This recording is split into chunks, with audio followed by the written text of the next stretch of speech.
গল্পে স্বল্পে তরুণে আপনাদের স্বাগত। বাংলা সাহিত্য ভাণ্ডারে ছোট গল্পের সম্ভার অতুলনীয়। মণিমাণিক্য খচিত সেই সব ছোট গল্প নিয়েই আপনাদের সামনে আমি তরুণ।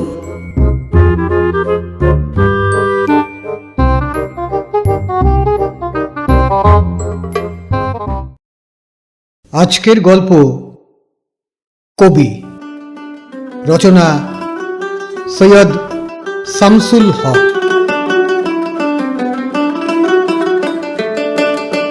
কবি আব্দুর রব মুন্সি 1370 সনের 2রা বৈশাখ তাঁর জন্ম। গ্রাম তামাই, পাবনায়। পরলোক গমন করেন। মৃত্যুকালে তাঁর বয়স হয়েছিল মাত্র 48 বছর। আজ সাহিত্যের দরবারে তার কাব্য সংগ্রহ পেশ করবার মুহূর্তে কয়েকটি কথা বলতে আগ্রহ বোধ করছি। আমি পেশাদার সমালোচক নই, সম্পাদক নই। সাহিত্যের কারিগরি নিয়ে গুছিয়ে দু কথা বলি এমন অনুশীলন আমার নেই। আমি মুন্সি সাহেবের জীবনের কয়েকটি ঘটনার উল্লেখ করব মাত্র। সম্পাদক শোভন ভূমিকা হয়তো এটি হবে না, কিন্তু তাতে বিরত বোধ করছি না। কারণ আমার বিশ্বাস, তাঁর রচনার চেয়ে তাঁর জীবন সম্পর্কে আমার ধারণা স্পষ্টতর, নিকটতর। সাগর সৈকতে যে বালক বালির দুর্গ নির্মাণ করে, সে দুর্গের নির্মাণ কৌশলের চেয়ে বালকের আনন্দ বিকাশ আমার কাছে অধিক মূল্যবান।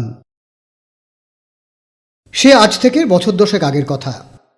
আমার প্রথম গল্পের বই প্রকাশিত হয়েছে।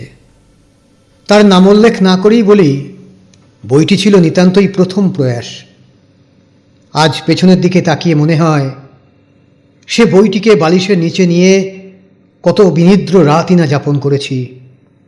কত সুরসিক, প্রাজ্ঞ, সুরুচিবান পরিচিত শ্রদ্ধেয়কেই না আশঙ্কিত হৃদয়ে, কম্পিত হাতে উপহার দিয়েছি সে বই। তখন আমি কোথাও বেরুলে সে বইয়ের কয়েকটি কপি আমার সঙ্গে থাকত।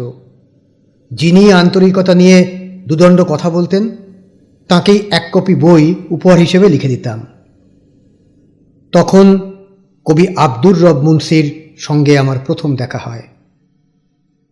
দীর্ঘকাল পরে আমি সেবার ফুপুজানের বাড়িতে গেছি। ফুপুকে দেখার চেয়ে গ্রাম দেখার ইচ্ছেটাই ছিল প্রবল। গ্রামটা সত্যই গ্রাম। শহর থেকে প্রায় 17 মাইল দূরে এক টেরে পড়ে আছে। সেখানে যাবার কোনো সরকারি বা নিয়মিত সড়ক নেই। বর্ষায় একরকম পথ, গ্রীষ্মে আর একরকম। ফুফা সাহেব সাইকেল সহ লোক পাঠিয়ে দিয়েছিলেন শহরের রেল স্টেশনে। গ্রামে পৌঁছলাম যখন, তখন রাত 11টা। হিসেব মতো সন্ধে নাগাদ পৌঁছে যাবার কথা, কিন্তু পথে সাইকেল বিকল হয়ে যাওয়ায় বাকি পথ হাঁটতে হয়েছে, এবং হাঁটাটা খুব গতিময় হয়নি। একে আমি গেঁয়ো, পথ চলতে অনভ্যস্ত, তার উপরে বিকল সাইকেলের ভার। একটা খালের ওপারে আমার ফুপুজানের বাড়ি। খালটা ডিঙি করে পেরুতে হবে। খালের এপার থেকেই দেখতে পেলাম ওপারে ছায়ামূর্তির মতো কয়েকজন উৎসুক হয়ে দাঁড়িয়ে আছেন। পৌঁছে দেখি ফুফা সাহেব উৎকণ্ঠিত হয়ে দাঁড়িয়ে আছেন, আর তার পেছনে ফুপুজান অশ্রু সজল। পথের দুর্ঘটনা তৎক্ষণাৎ বিবৃত করলাম। সেই রাতেই আব্দুর রব মুন্সির নাম প্রথম শুনলাম। ফুফা সাহেব বললেন যে মুন্সি সাহেব সন্ধ্যে থেকে অপেক্ষা করছিলেন কখন আমি এসে পৌঁছব। তিনি শুনেছেন আমি লিখে থাকি, আমাকে দেখতে চান। এবং সেই খাওয়ার আসনেই জানতে পেলাম মুন্সি সাহেব কবিতা লেখেন, গান বাঁধেন।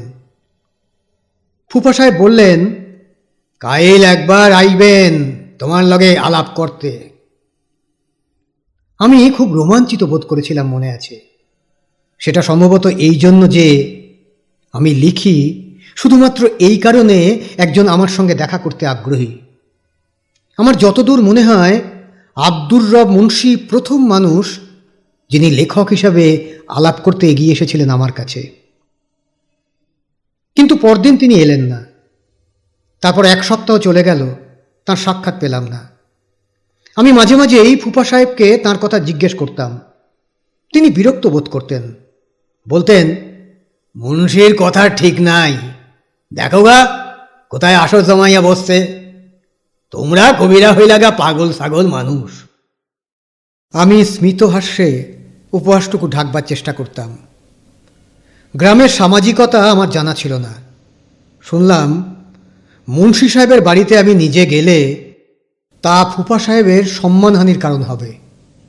ফুপা অবস্থাপন্ন মানুষ, মুন্সি সাহেব মাত্র কয়েক বিঘে জমির ওপর নির্ভর করে চলেন। এক্ষেত্রে কোনো মতেই তাঁর বাড়িতে আমার যাওয়া সাজে না। মনের মধ্যে মুন্সি সাহেবের জন্যে আকর্ষণ প্রবলতর হয়ে উঠল। একদিন এক অভাবিত সুযোগ মিলে গেল। ফুপা সাহেবের এক চাচাতো ভাই ছিল আমারই সমবয়সী, তাকে আমি চাচা বলে ডাকতাম। অবস্থা ছিল গরিব, অতি কষ্টে শহরে কম্পাউন্ডারি পড়ছিল সে। তার সঙ্গে ডিঙি করে সেদিন খাল বেয়ে বেড়াতে গিয়েছিলাম। লগি ঠেলছিল চাচা। যাবার কথা ছিল বৌমারি বিল পর্যন্ত, যেখানে গিয়ে এই খাল মিলিত হয়েছে। আমার সঙ্গে লেখার ব্যাগ, তাতে কাগজ কলম আর আমার 2 কপি বই রয়েছে। গ্রামে একটা কাজ করছিলাম, আর তা হচ্ছে চারদিকে দেখা গাছপালা, লতাপাতা, পাখির নাম আর বর্ণনা লিখে রাখা। লেখার ব্যাগটি তাই সঙ্গে সঙ্গে চলেছে। 19 বছর বয়সে সাহিত্যের জন্যে তখন সব কিছুই জরুরি মনে হতো সব কিছু ধরে রাখা কর্তব্য আগামী রচনার জন্যে। এগিয়ে চলেছি বৌমারির দিকে। হঠাৎ চাচা বলল, দূরে একটা বাড়ি দেখিয়ে, ওটাই আব্দুর রব মুন্সির বাড়ি। আগ্রহে চোখ তুলে তাকালাম। দূর থেকে জাম গাছ, সুপারি গাছ ঢাকা একটা টিনের চালা চোখে পড়ল। বাড়ির উঠোন খাড়া নেমে এসেছে খালের পানিতে। আমার চোখের সম্মুখে চলমান ডিঙির প্রেক্ষিতে বাড়িটা একখানি ছবির মতো চক্রাকার সরে আসছে কাছে। চলুন না, মুন্সি সাহেবের বাড়ি যাই। চাচা যেন অস্পষ্ট একটা ভঙ্গি করল নিষেধের, কিন্তু সেটা আমার চোখের ভুল হবে হয়তো। বলল, যাইবা? হ্যাঁ, চলুন না। বাড়িতে আছে কি নাই? চাচা সন্দেহ প্রকাশ করলেন। আমি যথাসম্ভব কণ্ঠ স্বাভাবিক রাখবার চেষ্টা করে বললাম, তবু চলুন, দেখতে ক্ষতি কি? ততক্ষণে খাল থেকে একটা উপখালে আমাদের ডিঙি এসে ঢুকেছে। আর পারে মুন্সি সাহেবের বাড়ি। বাড়ির ঘাটে ডিঙি বাঁধল চাচা। আমরা খাড়া পার বেয়ে উঠে গেলাম ওপরে। পরিষ্কার করে ঝাঁট দেওয়া বাড়ি। 2 বড় বড় জাম গাছ বাইরের ঘরের রোয়াক ঘেঁষে উঠেছে। একটা নিচে বাঁশ দিয়ে বসবার মাচা বাঁধা হয়েছে, আর একটা গাছের নিচে এক গাদা খড়ের স্তূপ। 2 গাই অলসভাবে সেই খড় চিবোচ্ছে। শোনা যাচ্ছে খালের পানিতে মাটি ভাঙার ঘুপ ঘুপ শব্দ। আর কিছু না, সমস্ত বাড়িটা নির্জন।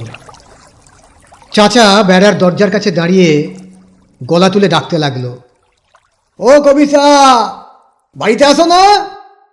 ও কবি চাচা। কে? একটা শব্দ শোনা গেল, মানুষের গলা। কে একজন আধা প্রৌঢ় লোক বেরোলো। তার খালি গা, পরনে একটা লুঙ্গি, আর কিছু না। কোনই পর্যন্ত 2 হাতে মাটি আর তুষের মাখামাখি। মাত্র একটি মুহূর্ত লোকটির চোখ পড়ল আমার ওপর। সঙ্গে সঙ্গে নিজেকে সে টেনে নিল, লুকিয়ে ফেলল। দ্রুত পায়ে চলে গেল ভেতরে। চাচা উচ্চকণ্ঠে বলে উঠল, ও কবিসা, গেলা কেন? দেখো কেডা আইছে। কিন্তু উত্তর আর এলো না। কিছুক্ষণ পরে একটা ছোট্ট মেয়ে, দূরে শাড়ি পরা, হাতে গুড়ের দলা, এসে চাচাকে বলে গেল, বসতে কইছে বাসান। প্রায় আধ ঘন্টা পরে বেরিয়ে এলেন কবি আব্দুর রব মুন্সি।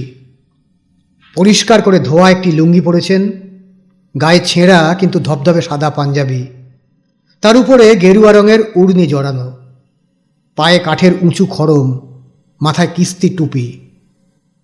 আমি তাকে হাত তুলে আদাব জানালে তিনি ভারী বিব্রত বোধ করলেন এবং আমার দিক থেকে চোখ ফিরিয়ে চাচার ওপরে চোখ রাখলেন।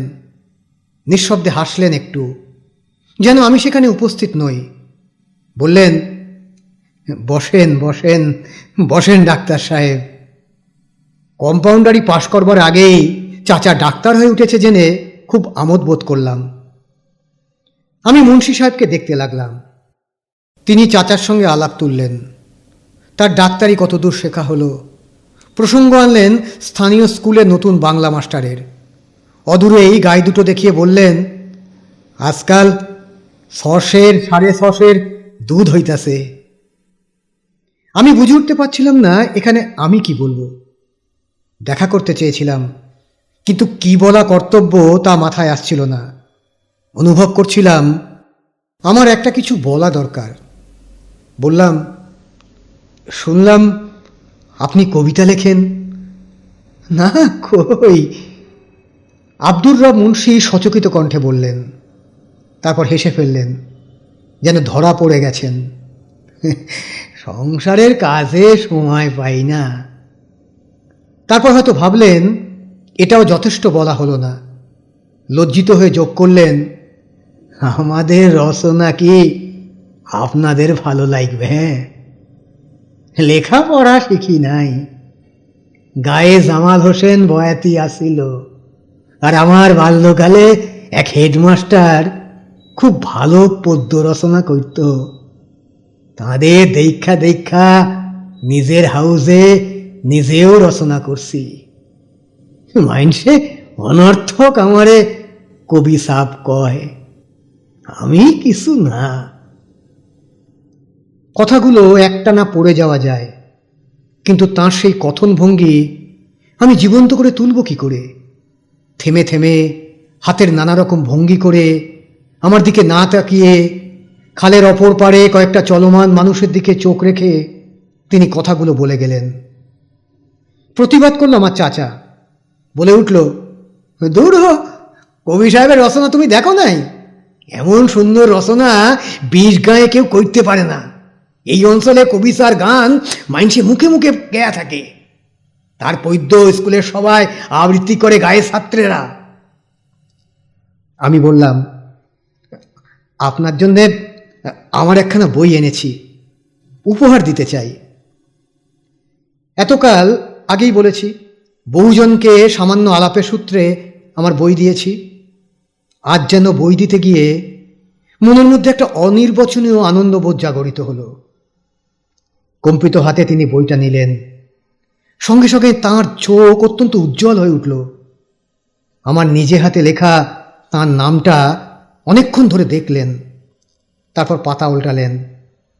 কয়েকটা পাতা উল্টাবার সঙ্গে সঙ্গে তাঁর চোখ যেন চিন্তামগ্ন হয়ে উঠল। হঠাৎ বই বন্ধ করে উঠে দাঁড়ালেন এবং কিছু না বলেই বাড়ির ভেতরে চলে গেলেন। চাচা বলল, চলো জায়গা, সন্ধ্যা হয়। মুন্সি সাহেব ফিরে এলেন, হাতে একটা পকেট সাইজের বই, সবুজ কাগজের মলাট। বললেন, একখানা বই ছাপছিলাম আমার। বইটার নাম মণিহার, নিচে একতোড়া গোলাপের ছবি। মফস্বলের প্রেসে যে ছবিটা বিয়ের উপহারে সাধারণত ছেপে থাকে, তারও নিচে লেখা আব্দুর রব মুন্সি প্রণীত ও প্রকাশিত। ফুলস্কেপের 8 ভাঁজ ছাপা বই, ভাঙা টাইপে অযত্নে ছাপা, 80 পৃষ্ঠা, দাম 10 আনা। মুন্সি সাহেবের প্রথম বই। চাচা বলল, কেন, তোমার না আর একখান বই আছে? বললাম, তাই নাকি, সেটা দিলেন না? মুন্সি সাহেব লজ্জিত স্বরে উত্তর করলেন, সেখান ঘরে নাই, কয়েকখান গান দিহা বইটা ছাপছি। আমার বড় ছেলে তা বিক্রি করতে গেছে সাতবেরের হাটে। বিস্মিত হয়ে শুনলাম, প্রতি হাটে তাঁর গানের বই নিয়ে তাঁর বড় ছেলে বসে। তার কণ্ঠ খুব সুরেলা। সে গান গেয়ে বই বিক্রি করে যে কটি পয়সা পায় তা দিয়ে সওদা কিনে বাড়ি ফেরে। হাট ভাঙবে রাত 11টায়। মুন্সি সাহেব বললেন, কাল সকালে তিনি সে বই আমাকে দিয়ে আসবেন। বাড়ির ভেতর থেকে মুড়ি মাখানো আর বেলের শরবত এলো। সেই আমার প্রথম সাক্ষাৎ আব্দুর রব মুন্সির সঙ্গে। রাতে এসেই কবিতার বইটা পড়ে ফেললাম। প্রায় সবগুলো কবিতাই প্রকৃতি বিষয়ক, ঋতুকেন্দ্রিক। কিছু রচনা আছে যা ঈশ্বরের মহিমা বিবৃত করেছে, কিছু রচনা কোনো এক রহস্যময়ী চিরসুদূরবর্তিনী রমণীর উদ্দেশ্যে নিবেদিত। পরদিন মুন্সি সাহেবের কিশোর বয়সী বড় ছেলে এসে তার গানের চটি বইটি আমাকে দিয়ে গেল। তাতে জীবনের অনিত্যতার সুর ধ্বনিত। প্রতিটি গানের ওপরে তার রাগরাগিনী ও তালের নির্দেশ লেখা। আমি তার ছেলেকে অনুরোধ করলাম যে কোনো একটি গান শোনাবার জন্যে। সে বলল সঙ্গে যন্ত্র নেই, পরে শোনাবে। আবার অনুরোধ করলাম।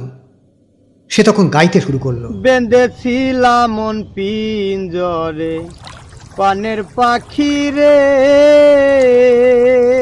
আশ্চর্য দরাজ কণ্ঠ তার, প্রায় অপ্রত্যাশিত। সুরের অবলম্বনে কথাগুলো যেন ধুলোর ধরনী ছেড়ে মুহূর্তে অমর লোকের দিকে যাত্রা করল। খালের দুরন্ত পানির কুলুকুলু ধ্বনি সে সুরের সহযাত্রী হল। আমার চেতনার মধ্যে সঞ্চারিত হয়ে গেল আকাশ, বাতাস, নদী, জীবনের নেশা। চাঁদের দেশেতে ডাকলে কেন আর আসো না, ভালোবাসার গান বান। সেদিন সন্ধেবেলায় আমি ডিঙি নিয়ে বেরিয়ে পড়লাম মুন্সি সাহেবের বাড়ির দিকে। এতদিনে আমি লগি চালানোর কৌশল অনেকখানি আয়ত্ত করে ফেলেছি চাচার কাছ থেকে। জানি ফুপা সাহেব টের পেলে আমাকে বেরোতে দেবেন না, অপটু হাতে ডিঙি বেয়ে নিয়ে যাওয়ার আশঙ্কায়। কাউকে না বলেই বেরোলাম। সেই সন্ধ্যের কথাও ভুলতে পারবো না। গোধূলির রক্তিম নীল আলোয় অত্যন্ত উদাস হয়ে এসেছে চারদিকে। পৌঁছে দেখি যেন আমারই অপেক্ষায় কবি আব্দুর রব মুন্সি জাম গাছের নিচে বাঁধা মাচায় বসে খালের দিকে তাকিয়ে আছেন।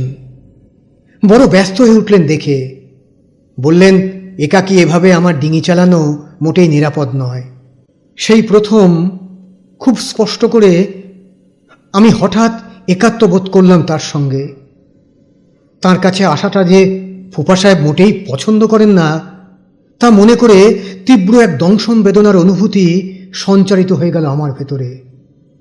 সমস্ত গ্রামে মুন্সি সাহেব ছাড়া আর সব কিছুই আমার কাছে অসত্য, অচেনা বলে মনে হতে লাগলো।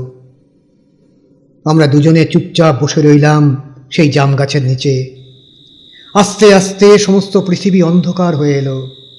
দূরে অন্ধকারে বিন্দু বিন্দু তিনটে চারটে আলো দেখা দিল, যেন তারা জানান দিয়ে গেল ওখানে মানুষ আছে, তার ঘর আছে। দুধেল গাই দুটো ডেকে উঠল একবার। চমক ভেঙে মুন্সি সাহেব উচ্চকণ্ঠে ছেলেকে ডাকলেন, গোয়ালে বাতিটা ধর রে।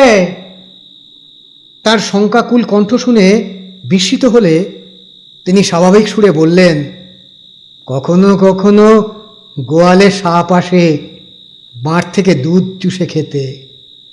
আমি শিহরিত হয়ে উঠলাম। সেই সন্ধ্যায় বাস্তবের প্রতিটি শব্দ, ঘটনা, উপস্থিতি আমার কাছে জীবনের গভীর সত্যের ব্যঞ্জনা সৃষ্টি করতে লাগল। তিনি আমাকে ফুপা সাহেবের ঘাট পর্যন্ত পৌঁছে দিয়ে গেলেন নিজে লগি ঠেলে। কয়েকদিন পর তিনি নিজেই এলেন আমার সঙ্গে দেখা করতে। ফুপা সাহেব এক অদ্ভুত মানুষ। মুন্সির বাড়িতে যেতে নারাজ, কিন্তু তিনি যখন এলেন তাকে অভ্যর্থনা করলেন সহাস্য কণ্ঠে। বসবার জন্য চেয়ার আনতে বললেন। তারপর আলবোলায় দীর্ঘ টান দিয়ে প্রশ্ন করলেন, কবি কেমন আছো? আমাদের কবির সঙ্গে তোমার আলাপ হয়েছে? অপ্রিয় সত্য বেরিয়ে পড়ার ভয়ে আমি বলে উঠলাম, হ্যাঁ, চাচার সঙ্গে হাটে গিয়ে দেখা হয়েছে। ফুপা সাহেবের কাছে দরবারের জন্য গ্রামের কয়েকজন লোক এসে ঘিরে বসল। আমি আর মুন্সি সাহেব তখন সেখান থেকে উঠে এলাম। এসে খালপাড়ে অন্ধকারে হাঁটতে লাগলাম নিঃশব্দে। আমার সেই চাচা এসে যোগ দিল। তখন দীর্ঘ নীরবতা ভাঙল। চাচা জিজ্ঞেস করল মুন্সি সাহেবকে, ওর গল্পের বইটা পড়লেন? সময় পাই নাই, পড়ব তো নিশ্চয়।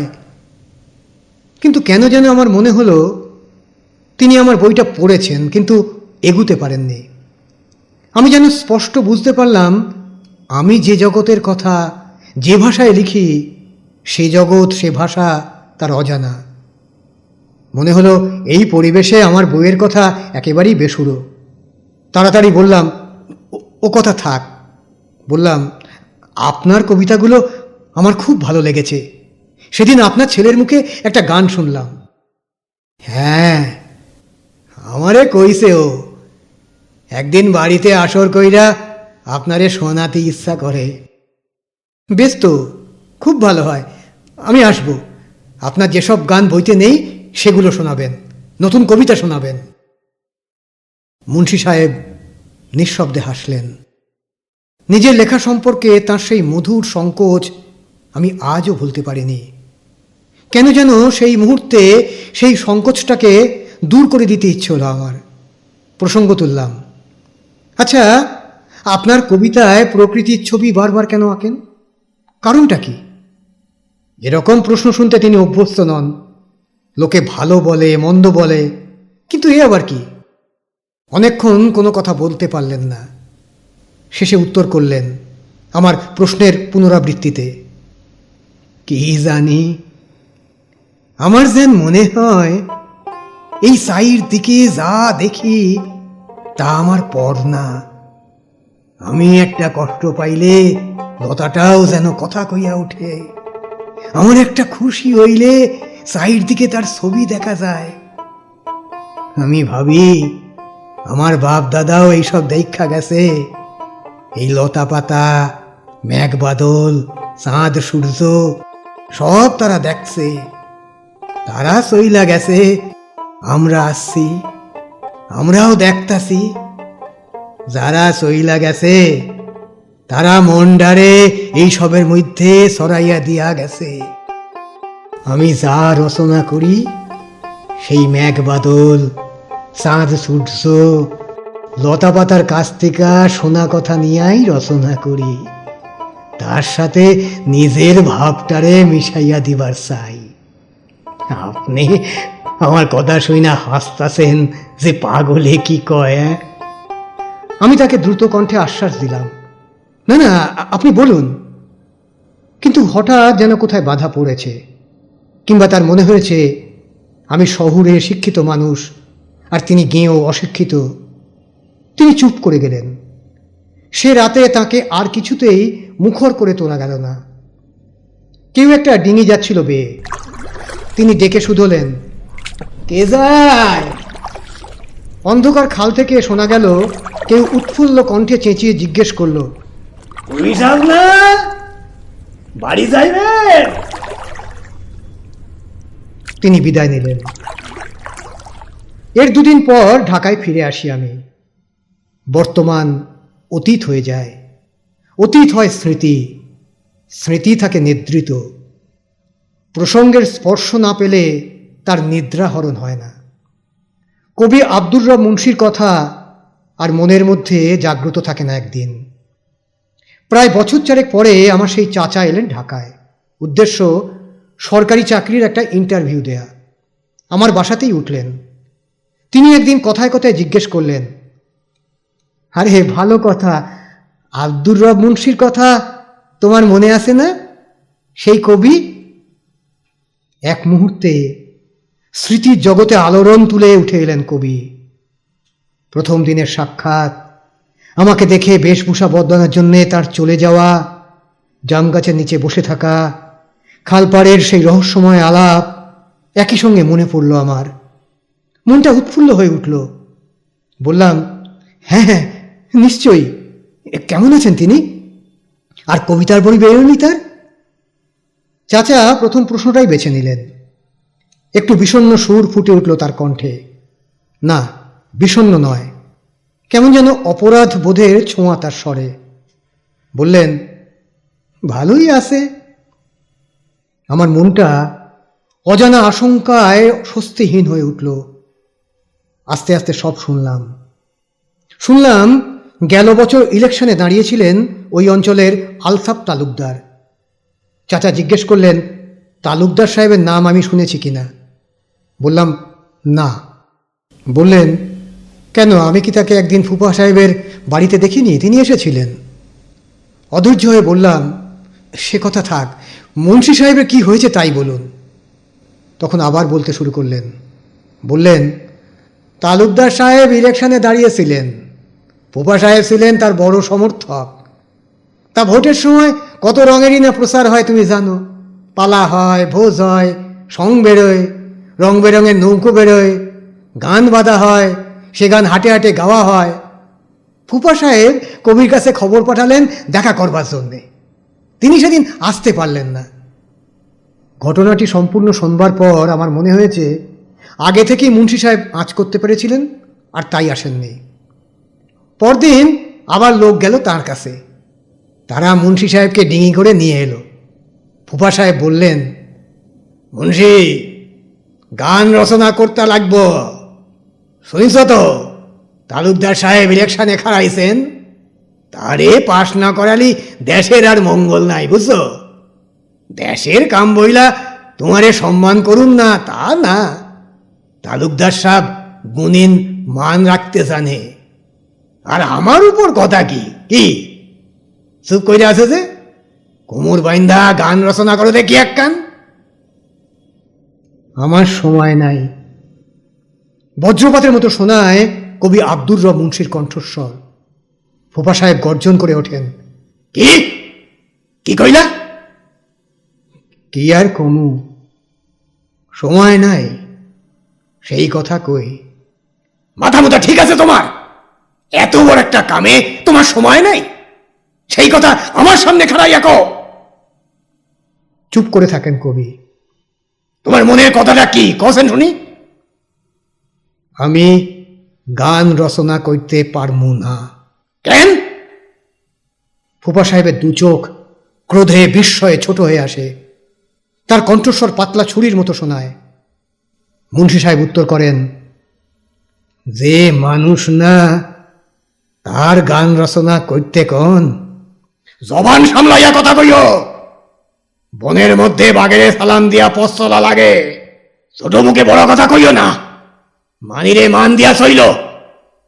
যাও, কাল সকালে তোমার গান আমি শুনব। একখান থুইয়া 10 খান শোনেন, আমি না করি না। কার জন্য গান বাঁধি? আপনারা 10 জন আছেন, আপনারা শোনেন বইলাই রচনা করি। এই অনুরোধ আমারে কইরেন না খা সাহেব। তালুকদার সাহেবের নিয়া গান রচনা আমারে দিয়া হবে না। তুমি তাইলে রাজি না? না। তুমি সারা দেশে কবি নাই? আছে। কামটা ভালো কইলে না মুন্সি, ভাইবা দেখো। যা কইছো কইছো, এখনো মাফে রক্ত আছে। কও কি কইবা? আমার কথা আমি কইয়া দিছি। যে বেটা মানুষ না, যার হাত দিয়ে গরিবের একটা কাম হয় নাই, যার পেটে এক আর মুখে আর এক কথা, আমি গান রচনা করমু তারে নিয়া? আপনি কোন কি খাঁ সাহেব? শেষ কথাটি উচ্চারণের সময় মুন্সি সাহেবের ঠোঁটে বোধহয় বিদ্রুপের হাসি ফুটে উঠেছিল। আমার ফুপা সাহেব স্তব্ধ হয়ে ভাবলেন খানিক, তারপর চোখ তুলে বললেন, আইসা যাও। সেলাম আলাইকুম। মুন্সি সাহেব বেরিয়ে গেলেন। সালামের প্রত্যুত্তরটা পর্যন্ত পেলেন না। ফুপা সাহেব উপস্থিত সবাইকে শুনিয়ে বললেন, তোমার আর গান রচনা করা লাগবে না মুন্সি, তোমার ওষুধ আমার জানা আছে। ঘটনাটা শোনাতে শোনাতে চাচা বললেন, যাই কও, ভাই সাহেব কামটা ভালো করেন নাই, না হয় নাই রাজি হচ্ছিল, তাই বইলা তার উপরে অত্যাচার করবা তোমরা? অত্যাচারই বটে। পরদিন ভোরে দেখা গেল মুন্সি সাহেবের ক্ষেতে ধানের বাড়ন্ত গাছগুলোকে নির্মূল করে কেটে নিয়ে গেছে। তার গাই দুটো একদিন মাঠ থেকে আর ফিরল না। তার ছেলে হাটে গানের বই বিক্রি করতে গেছে। তার সমস্ত বই কেড়ে খালের পানিতে ভাসিয়ে দেয়া হয়েছে। মুন্সি সাহেবকে শাসিয়ে দেয়া হয়েছে, সে যদি গান বা কবিতা ভবিষ্যতে আর কোনোদিন লেখে আর তা শোনা যায়, তাহলে গ্রাম থেকে উচ্ছেদ করা হবে তাকে। আমি বললাম, চাচা, তোমার গায়ের জোয়ান ছেলেরা তার প্রতিবাদ করল না? চাচা কিছুক্ষণ চুপ করে রইল, বলল, গাঁয়ে তো থাকো না, হাল হকিকত জানো না, আমরা কেউ মানুষ না। শুনলাম আব্দুর রব মুন্সি আজ আর লেখেন না। ব্যথিত হয়ে আবারও প্রশ্ন করলাম, যেন কিছুতেই বিশ্বাস হচ্ছে না। সত্যি তিনি লেখা ছেড়ে দিয়েছেন? হ্যাঁ, এত ভালো কবি আসিল, সব সাইরা দিছে, মানুষের সঙ্গে কথা পর্যন্ত কয় না আর। বোধহয় মানুষকে কোনো না কোনোখানে নত হতেই হয়। কবি আব্দুর রব মুন্সি আর কবিতা লেখেন না। এর চেয়ে বড় পরাজয় আমি আর ভাবতে পারিনি সেদিন। তাকে একবার দেখার জন্যে বড় ব্যাকুল হয়ে উঠল আমার মন। মনে হলো ফুফা সাহেবের অপরাধে আমি যেন অংশীদার, যেন আমিও আজ তাঁর থেকে দূরে সরে গেছি। চাচার সঙ্গেই গ্রামে গেলাম। ফুফা সাহেব দেখে অবাক হলেন, পরিহাস করলেন, কি মিয়া, তোমারে কইছি না গায়ে সিনারি তোমার দেখার কাম বেশি কইরা, এ যাত্রা থাইকা যাও কিছুদিন। এত ভাব গায়ে আছে যে রচনা কইরা কল পাইবা না। পরদিন ভোরবেলায় চাচাকে নিয়ে চুপি চুপি মুন্সি সাহেবের বাড়িতে গেলাম। সেই শ্রীমণ্ডিত ছোট্ট বাড়িটার চেহারা দেখে ভীষণ ধাক্কা খেলাম। শূন্য গোয়াল, ঘরটা ভেঙে পড়েছে, বাড়িতে ঝাড় দেয়া হয়নি কতদিন। জাম গাছের নিচে বাঁধা বাঁশের মাচায় বহুকাল কেউ বসে না, কাকপক্ষী নোংরায় ভরে গেছে।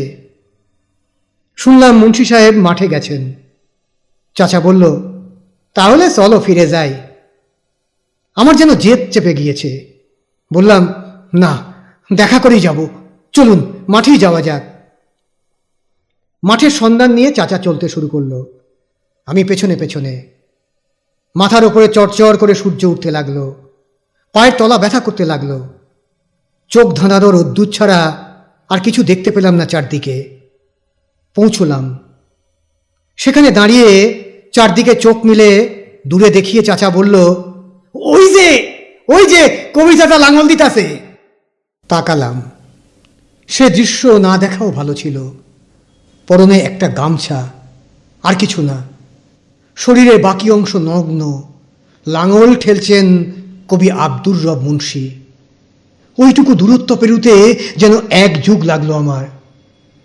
কাছে গিয়ে দেখলাম সেই সৌম্য আত্মস্থ সলজ্জ সুন্দর চেহারার এ কি ভয়াবহ পরিবর্তন। গায়ের রং পুড়ে কালো হয়ে গেছে, শীর্ণ হয়েছে স্বাস্থ্য, ফুটে উঠেছে চোয়াল। চোখে এক ভীষণ উন্মত্ত দৃষ্টি জল করছে কোটরের গভীর থেকে। সারা গা বেয়ে ঘাম ঝরছে দরদর করে। লাঙলের ওপর শরীরের সর্বশক্তি দিয়ে চাপ দিয়ে মাটিকে চিড়ে চিড়ে এগিয়ে যাচ্ছেন কবি। আমাকে দেখে ক্ষণিকের জন্য তিনি তাকালেন। তার পর মুহূর্তে আমাকে নিষ্করুণভাবে উপেক্ষা করে গরু দুটোকে নির্মমভাবে নড়ি দিয়ে পেটাতে লাগলেন। একটা হিংস্র গড়গড় আওয়াজ তুলে দ্রুত লাঙল ঠেলে এগিয়ে গেলেন।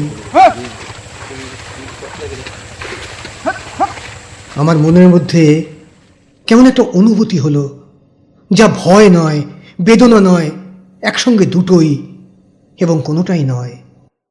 যন্ত্রচালিতের মতো হাত উঠল আমার সালামের ভঙ্গিতে।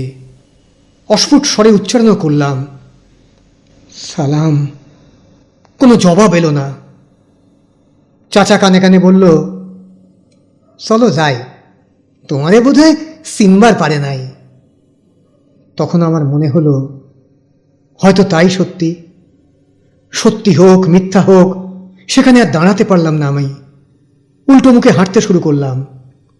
কলাই ক্ষেতের ঢালু বেয়ে নামতে একবার কি মনে হলো পেছন ফিরে তাকিয়ে দেখি, দূরে ঢালুর মাথায় আকাশের পটভূমিতে স্থির হয়ে দাঁড়িয়ে আছেন কবি আব্দুর রব মুন্সি। আমাকে দেখছেন। ফুফা সাহেবের শত অনুরোধ সত্ত্বেও একদিনের বেশি এখানে থাকা আমার পক্ষে সম্ভব হলো না। ফুফুজান অশ্রুমোচন করলেন। তাকে বললাম, সিরাজগঞ্জ হয়ে যাচ্ছিলাম, ভাবলাম আপনাকে দেখেই যাই, তাই আসা। আমি সময় পেলেই আসব এবং অনেক দিন থাকব। আমার মরহুম আব্বার একমাত্র জীবিত বোন আপনি, মাথার দিব্যি দিয়ে প্রতিজ্ঞা করিয়ে নিলেন আমি যেন শিগগিরই আসি। আমি এত দূর এসেছি কবির সঙ্গে দেখা করতে, আর এইরকম একটা ঘটনা ঘটল, ব্যাপারটা আমার চাচাকে বিব্রত করেছিল খুব। সে আর একবার গিয়েছিল সে রাতে কবির বাড়িতে আমার সংবাদ নিয়ে।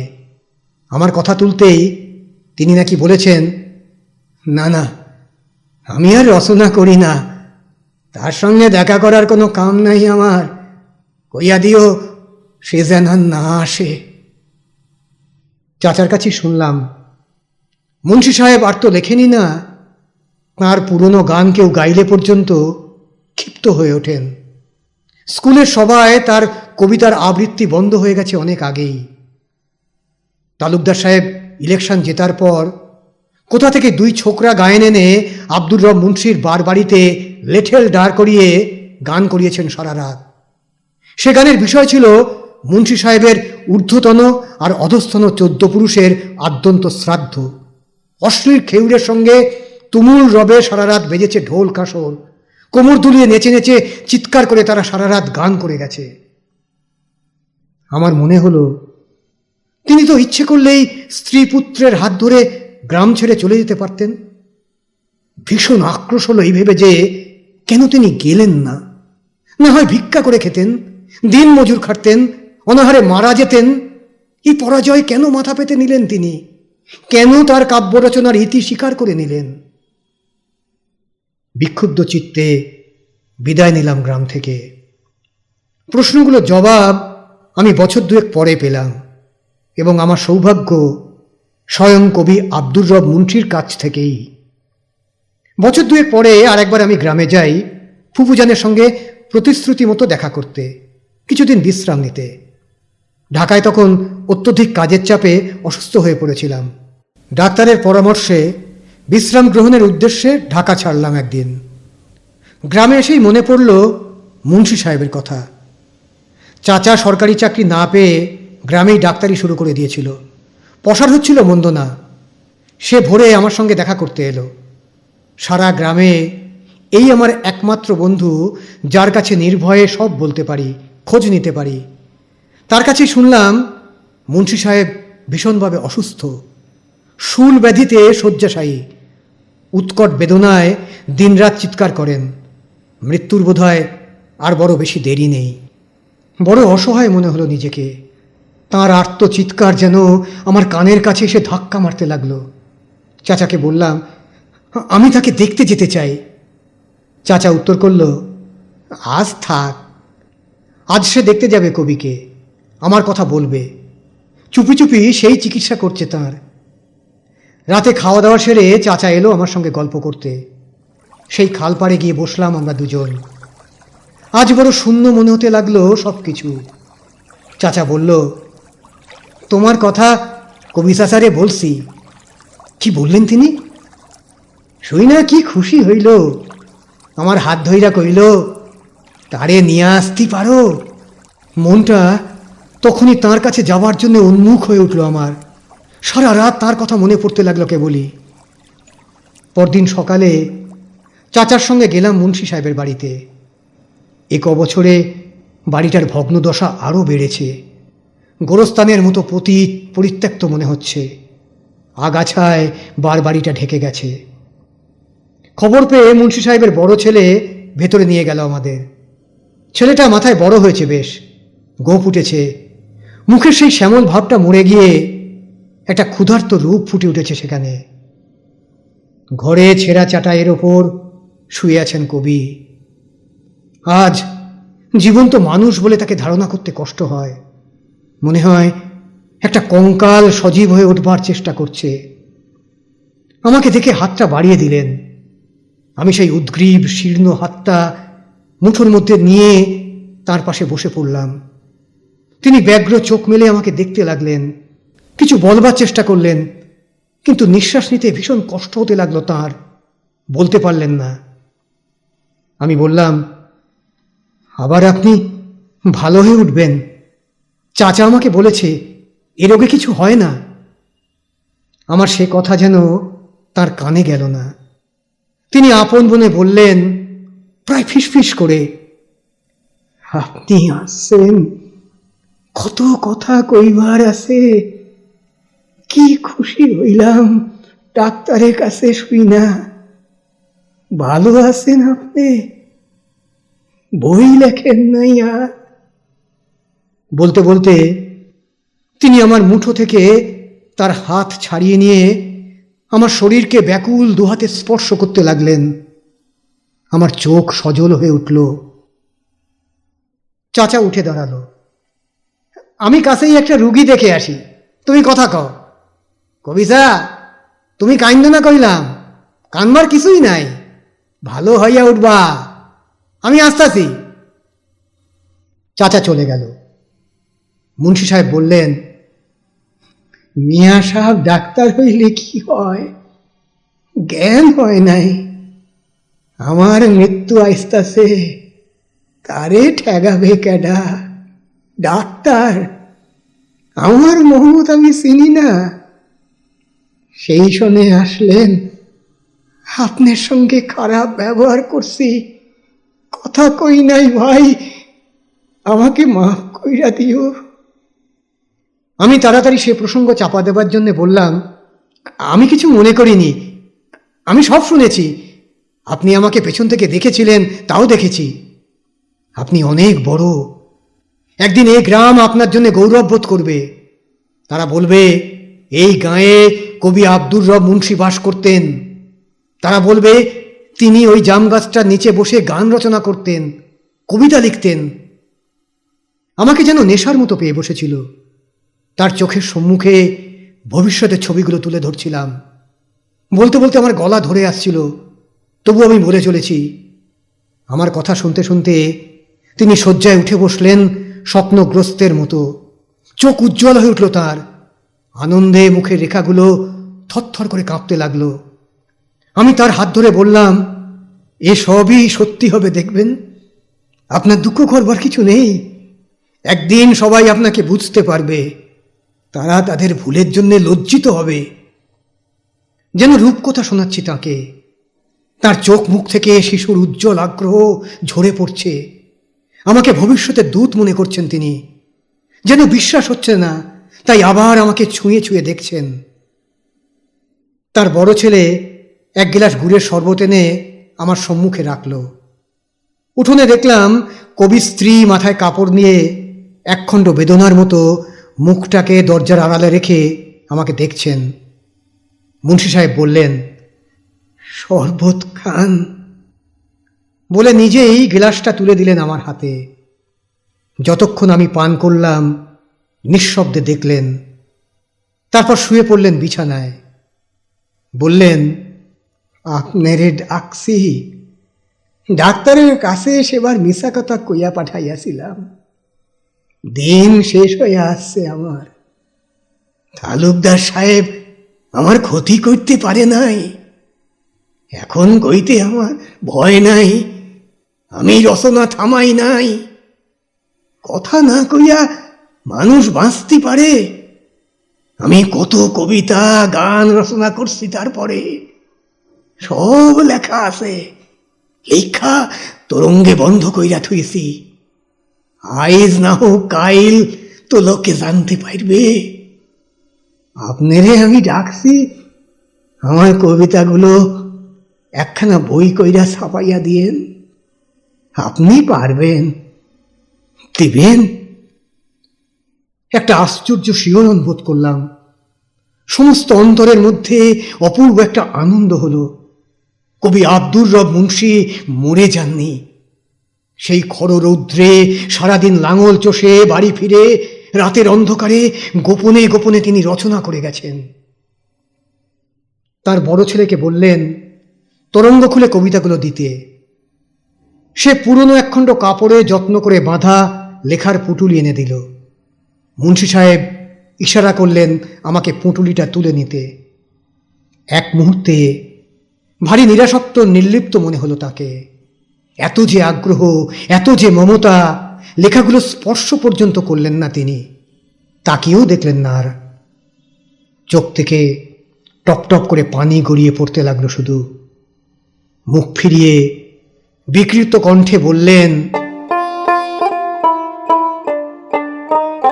কতদিন ভাবছি এ দেশ সাইরা যেদিক দুচোখ যায় সইলা যামু, আবার ভাবছি কোথায় যামু এই মাটি ফালাইয়া।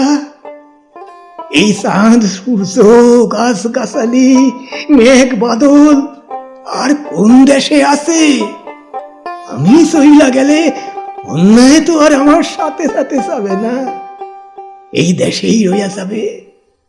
তো আমার সইলা যাওয়ায় লাভ, তাই মাটি ধইরা পইরাছিলাম। মাটির সঙ্গে কত কথা কইছি, কইছি মাটি রে তুই আমার মা, কত দুঃখে তুই কালাবরণ হইছাস রে, তা আমি জানি না। তুই তো আমারে পর করস নাই, আমি তোরে সাইরা যামু কোন দুঃখে?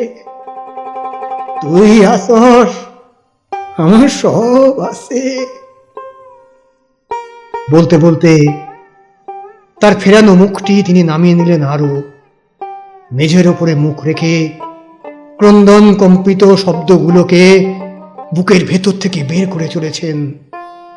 তার দুঃখ দিনের নিঃসঙ্গ সাধনার পুষ্পগুলো আমার হাতে তুলে দিয়েছেন। মাথার কাছে ছেলেটা বসে আছে অবোধ চোখে। কবি আব্দুর রব মুন্সির সঙ্গে সেই আমার শেষ সাক্ষাৎ। আমার একমাত্র শোক এই জন্যে যে তাঁর এই কাব্য সংগ্রহ তিনি দেখে যেতে পারলেন না।